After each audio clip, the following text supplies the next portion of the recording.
Hello, testing new lens. You just want to test autofocus, right? Not auto sound capture or anything.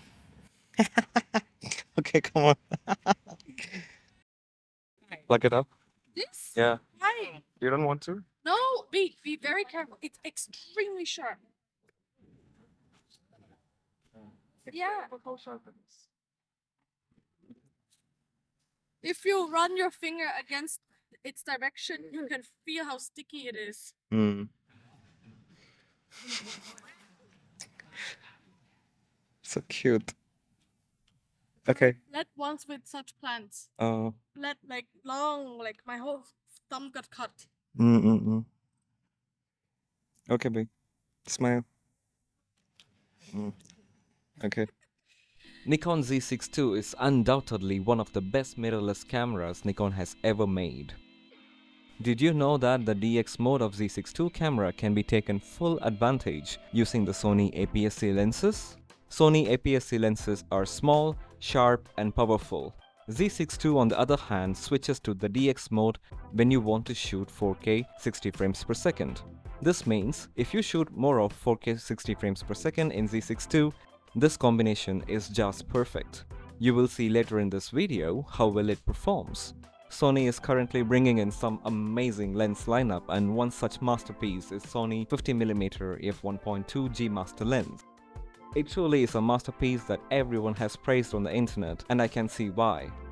Firstly, for a lens made for full-frame cameras, it is much smaller and lighter.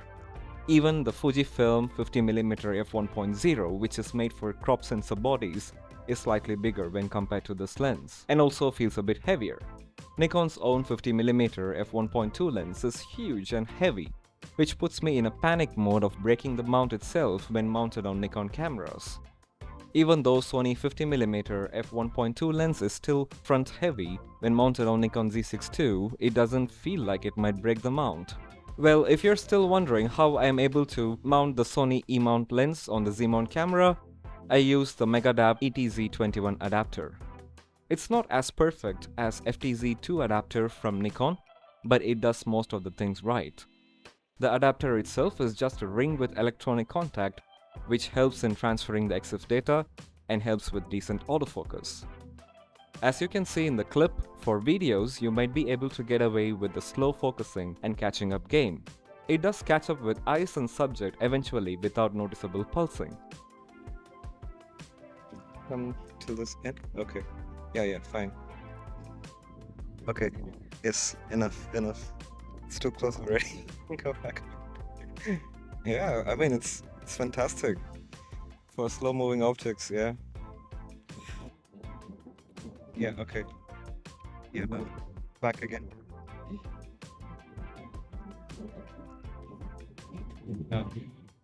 Again. Okay. When it comes to still images, I get 1 out of 3 images stacked sharp and the rest are a bit back focused. Just for the testing sake, I put the camera in the high burst drive mode and tried to spray and pray. Every single image was out of focus when the subject was moving towards the camera. When the subject is facing away and moving away from the camera, I did not even dare to attempt taking pictures. Once the subject stops, I once again start to get tack sharp images. At this point, I would say autofocus works really well for reasonably slow moving subjects. As a tip, if you are photographing people, make sure to use wide area or auto area AF people mode. When the focus nails, the images straight out of camera are just mind-blowing. It has a pleasing focus fall-off, and the background is just buttery smooth. I just love this lens, and I also love the fact that I am able to use it with my favorite camera, thanks to the Megadap ETZ21 adapter. Working with APS-C lenses when shooting video is also such a convenience. With the small size, lighter setup, and decent autofocus, it is becoming my favorite way to film.